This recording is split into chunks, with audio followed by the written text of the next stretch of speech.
लगातार चोर रात पर पूरे क्षेत्र में डारा डेरा डाले हुए हैं। उसी का शिकार हुए ददोखर के गांव में मौजूद हूं। यहां पर कल रात को चोरी का शिकार हुआ यह पूरा घर, तस्वीरें दिखा सकते हैं। तमाम सारी महिलाएं हैं यहां पर बैठी हुई हैं। गांव के भी लोग हैं, आज बातचीत करने का प्रयास करेंगे। कल की रात को क्या घटना हुई उसको लेकर संबंध से बातचीत करेंगे। और प्रशासन, उत्तर प्रदेश के मुख्यमंत्री जी लगातार कहते हैं कि चोर माफिया प्रदेश छोड़कर भाग चुके हैं, तो ये लगातार चोरी कैसे हो रही है? प्रशासन, कोई प्रशासन का व्यक्ति अभी तक यहां पर आया है कि नहीं आया, इन लोगों की मदद करने के लिए आया नहीं आया? और ये लोग जब थाने गए होंगे कैसा रहा उनका रवैया, पुलिस प्रशासन इनकी मदद किया कि नहीं किया, वो सारी सवालों का जवाब को लेकर इन लोगों से बातचीत करेंगे। लेकिन पहले जो कल घटना घटी है उस संबंध में लोगों से बातचीत करेंगे। जो यहाँ जिसके घर है उन लोगों से बातचीत करेंगे। किसका घर, कौन है महिला, उनसे बातचीत करने का प्रयास करेंगे। ये है, क्या नाम है आपका? सोनी। सोनी, तो ये आपके घर में कल चोरी हुई है? हाँ, कल हमारे घर में चोरी हुई। हम इसी पे लेटे थे, एक यहाँ खड़ा था, एक यहाँ पैर से बिछिया निकाला। हम कहें बउआ, तो कहला कि चुप रहो ने भाई तुमको बताएंगे। बिटिया कहला मम्मी का होगा, और इनसे पूछो का बताएंगे। हमारा दिमाग नहीं काम करे बत्ते कन। कितने लोग लगभग थे, आप देखा था आपने? 3 लोग रहे। 3 लोग थे। हाँ, मुँह सब बांधे रहे। तो क्या क्या चुरा के ले गए हैं? घर से सारे जेवर ले गए हैं, मांग, मेहंदी, हार, हाफ पेटी, पैजेब, मंगलसूत्र, अंगूठी, पैसा सब उठा, हाथ फूल, अंगूठी सब उठा ले गए। हम का गिनाई तुमका। तो जब वो लोग यहाँ पर मौजूद है तो आप लोगों ने मतलब कोई आवाज शोर नहीं मचाया था? ताकि नहीं, मचाने नहीं दिया। हमारे पति के वो लगाए थे, कहना चुप रहनो। क्या लगाए थे? बंदूक हो या कट्टा हो भैया, हम नहीं यू देखे न, लेकिन इनका उठे नहीं दिन। अच्छा, ये आपके पति हैं? हाँ। यह बिटिया हमारे लगे हो पौड़ी रहे। तो कितने लोग थे जब घर में चोरी? कितने लोग थे वो लोग? 3 लोग। 3 लोग थे। हाँ। तो मतलब आप लोग जब मतलब थोड़ा विरोध करना चाहा तो वो लोग विरोध नहीं करने दिए? नहीं, बता रहे थे अगर चिल्ला दोगे तो तुम्हारे पापा के मतलब गोली मार देंगे। गोली मार देंगे। हाँ। तो उनके हाथ में उस वक्त गोली थी, मौजूद थी? हाँ। आपने देखा था? हाँ। अच्छा, ये घटना है कि चोर ऐसे बेखौफ हो चुके हैं कि घर में शिकार करने के लिए रिवाल्वर और बंदूक का इस्तेमाल कर रहे हैं, ताकि अगर घर में कोई चोरी होता है घर के बड़े सदस्य के कनपट्टी पर गोली लगा दिया जाता है ताकि कोई विरोध न कर पाए, ताकि आसानी से चोरी किया जा सकता है। ऐसे अंजाम दिए जा रहे हैं।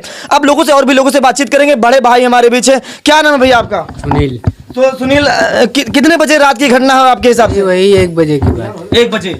तो आप इसी घर में अपने आराम से लेटे हुए थे? हाँ, सब लोग यहाँ के पास लेटे थे। तो 1 बजे चोर आते हैं, उसके बाद मतलब घर का सब सामान चुरा रहे थे? हाँ, सामान सब चुरा लिया था। पहले हम लोग तो सोते थे। अच्छा। जब इनके पैर की बिछिया और काल की बाली नोचे तब ये जगी, तब ये हमको जगाई, तब वो हमारे सलाह लगा दी। उसके बाद आपकी सलाह लगा दिया? हाँ, फिर वो कह रहे हैं कि अगर हल्ला मचाओगे तो गोली मार देंगे। अच्छा। तो हमको वो जब सब इनका ले लिया, ओके, पहले तो अलमारी का ले चुके थे सब, बस उतनी बार ये चले गए, दरवाजा खोले, बाहर चले गए। बाहर के 2 दरवाजा हमारे, एक बाएं साइड एक दाहिने साइड, वो भी दोनों खुला रहे। अब हम उनको ये नहीं देखे पाए कि वो इस दरवाजे गए कि उस दरवाजे। अच्छा, चोरी हुई रात को 1 बजे। उस जो है रात में जब पुलिस वाले आए हैं, वो थाने के काकोरी के। अच्छा, रात में पुलिस वाले आए थे? हाँ। तो कितने बजे आए थे वो लोग? ये उसी के बाद आ गए हैं, कम से कम 20 मिनट बाद। 20 मिनट बाद, यानी 2 बजे के आसपास आ गए? नहीं, 1:20 तक आ गए। अच्छा, 1:20 तक आ गए। हाँ, उसके बाद जो है आपके दरवाजे तक आए थे? हाँ, यहाँ अंदर तक आए हैं। वो वीडियो भी बनाई ना है, लेकिन प्रतीक दरोगा जो है वो बताते थे कि तुम्हारी बीवी जो है तुम्हारे ऊपर आरोप लगा रही है, तुम झूठ बोल रहे हो। अच्छा, सारा गांव का मतलब जो है आदमी जाग रहा है, तुम सो रहे हो, तुम बता रहे हो कि चोरी हो गई। मतलब पुलिस ने स्वीकार नहीं करे कि चोरी हुई है? हाँ, वो नहीं मानने चोरी हुई। वो कह रहे हैं कि तुम झूठ बता रहे हो। अच्छा, तुम झूठ बता रहे हो? हाँ, जब हम जब थाने एप्लीकेशन दे गए। अच्छा, एप्लीकेशन मतलब चोरी रात को 1 बजे होती है, सुबह आप कितने बजे थाने गए थे? लगभग आप लगभग वही 11 बजे। 11 बजे गए? जब हम अंदर वहाँ गए एप्लीकेशन लेके, तो वही प्रदीप दरोगा जो है हमको अंदर ले गए और हमारे साथ दे रहे हैं हमारे भानोई जी। तब जो है वो हमसे कह रहे हैं कि तुम जो है सब झूठ बताते हो, तुम जो है अभी तुम्हारे ऊपर 420 का मुकदमा लगा देंगे, तुमको अंदर कर देंगे हम, तुम फर्जी सब ड्रामा बना रहे हो ये। उसके बाद हमसे कह रहे हैं फिर जो है कि ये सलाह इसमें कटवा दो, उसके बाद जो है वो एप्लीकेशन दे दो, फिर हम तुम्हारी ये सब ले लेते हैं, फिर हम देखते हैं। चोर चोरी करते हैं, असलहा लेकर चोरी करते हैं और घरों को शिकार बनाते हैं। जब पीड़ित पक्ष दरोगा जी से, प्रशासन से मदद मांगने जाते हैं तो असलहा शब्द को कटवाया जाता है ताकि उनकी, हाँ जी, बता रहे हैं कि असलहा अगर तुम्हारे ऊपर जब लगा रहा है तो कौन सा असलहा था, कितना बड़ा था, उसमें गोली थी कि नहीं थी, ये बताइए। रात में अंधेरे में यहाँ कौन असलहा कौन नापेगा, कौन बताएगा। अगर उसके फोकनी लगा दो तो वो उसकी तो यूं हालत खराब है। बिल्कुल, ये प्रदीप दरोगा जो बताते थे। यानी उत्तर प्रदेश की पुलिस ऐसी हो चुकी है कि जब कोई पीड़ित पक्ष उनसे मतलब न्याय मांगने के लिए जाता है तो उल्टा उनको ही धमकाया जाता है एक प्रकार से, कि मतलब एक प्रकार से पोल न खुल पाए। लगातार चोरी पे चोरी अंजाम हो रहे हैं, लेकिन जब पीड़ित पक्ष प्रशासन से मदद मांगने जाता है तो वो कहते हैं कि आप मतलब उल्टा आरोप लगा रहे, चोरी हुई नहीं, ऐसा ही वो बता रहे हैं। हाँ, वो बता रहे हैं कि तुम्हारे घर बीबी तुम्हारे ऊपर आरोप लगा रही है। अच्छा, चोरी नहीं हुई है। हाँ। तुम लोग जो है फर्जी ड्रामा बना रहे हो। अच्छा अच्छा, चलिए, ये क्या कह रहे हैं कि दरोगा जी बता रहे हैं कि मतलब आप इनका आरोप लगा रहे हैं, ऐसा कुछ नहीं, ऐसा कुछ नहीं है, ये सब झूठ है, ऐसा कुछ नहीं है। जितनी कमा के लाते हैं हमको देते हैं, हम किसके ऊपर चोरी लगाएंगे। जितना लाते हैं हमको देते हैं, इनके ऊपर हम चोरी लगाएंगे। अब दरोगा जी सही कह रहे हैं या पीड़ित जो महिला है ये सही बोल रही हैं, ये अपने का प्रयास कर रहे हैं कि आखिरी जमीनी सच्चाई क्या है। आप वो बता रहे हैं कि दरोगा जी कह रहे हैं कि मतलब ये महिला अपने पति पर आरोप लगा रही है, ऐसा नहीं है। ऐसा नहीं है, ये सब झूठ है। वही संजय के बता रहे हैं तुम लोग। हमारे ससुर जी थे तो पूछ रहे हैं कि तुम, हमारे ससुर ने कहा कि सारी जेवर चली गई, तो उन्हें कह रहे हैं कि तुमने जेवर देखा था, तो कहना हम ही तो बनवाए थे, हमको पता नहीं है क्या। तो कह रहे रसीद लो, हम रसीद कहाँ लाए जाए, बताओ, हमारे ससुर से लो। बताओ, 20 साल हो गया, हम कहाँ से रसीद ले जाए। हमका जो जेवर मिली रहा, हम अपने खुद ते बनवा रहे, हम सब चली गए हमारे जेवर। ये हाल है और लगातार चोर क्षेत्र में दबिश दे रहे हैं, लगातार घरों को शिकार बनाया जा रहा है। तमाम सारी ये देखिए घर की पीड़ित महिला, इनसे हमने बातचीत किया। अब लोगों को न्याय की उम्मीद होती है कि योगी की पुलिस अच्छा काम करी, लोगों को न्याय दिलाएगी, चोरी हुई उस चोरी को, घटना को कम से कम अंजाम देगी, उनको पकड़ने का प्रयास करेगी। तो ये लोग जब थाने मदद मांगने जाते हैं तो उल्टा इनको ही धमकाया जा रहा है। ये है उत्तर प्रदेश की प्रशासन की असली सच्चाई, जमीनी सच्चाई क्या है। भाई साहब एप्लीकेशन लेके गए थे तो उल्टा आपको ही धमकाया जा रहा है। हाँ, धमकाया जाता था। ये बता रहे हैं कि हम तुम्हारे ऊपर 420 का मुकदमा लगा देंगे, अभी उठा के बंद कर देंगे तुमको अंदर।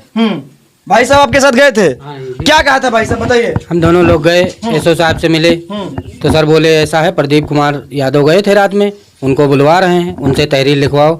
साहब को बुलाए, उनसे बोले इनकी तहरीर लिखो।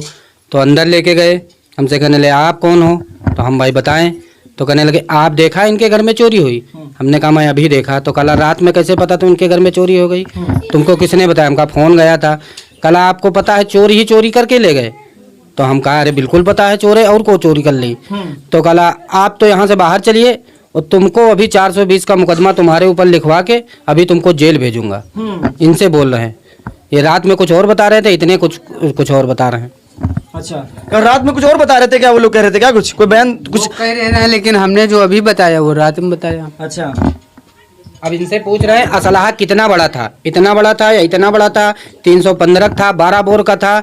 एक आला साहब हमका कुछ नहीं पता, गोली उसके अंदर थी कि नहीं थी, ऐसे पूछ रहे हैं। जब डर का माहौल होता है तो किसी को, जब उस वक्त चोर घर में धमला बोल रहे थे, चोरी लगातार कर रहे थे और जब इनके कनपट्टी पर असलाह लगाए हुए हो तो इतना वो डर का माहौल होता है कि लोग को समझ में नहीं आता कि उस समय क्या करना चाहिए। लोग बस चुप्पी साधे रहते हैं, एक प्रकार से वो अपनी जान बचाते हैं कि ये जो समय है कैसे निकल जाएगा, बाद में हम फिर कमा खा लेंगे। लेकिन प्रशासन को समझना चाहिए, पीड़ित पक्ष से प्यार से बात करनी चाहिए थी और उनको पूरी बात समझना चाहिए था। लेकिन हाल क्या है कि उल्टा इन्हीं को धमकाया जा रहा है। एक प्रकार से ये लोग पीड़ित हैं, इनको लगा था कि न्याय मांगने के लिए हम प्रशासन के पास जाएंगे तो प्रशासन इनकी मदद करेगा, उल्टा इनको बता रहे 4 से 20 के मुकदमे में उल्टा फंसाकर जेल भेजने का काम किया जा रहा है। ये जमीनी हकीकत है। लगातार क्षेत्र में चोरों का बोलाबाल है।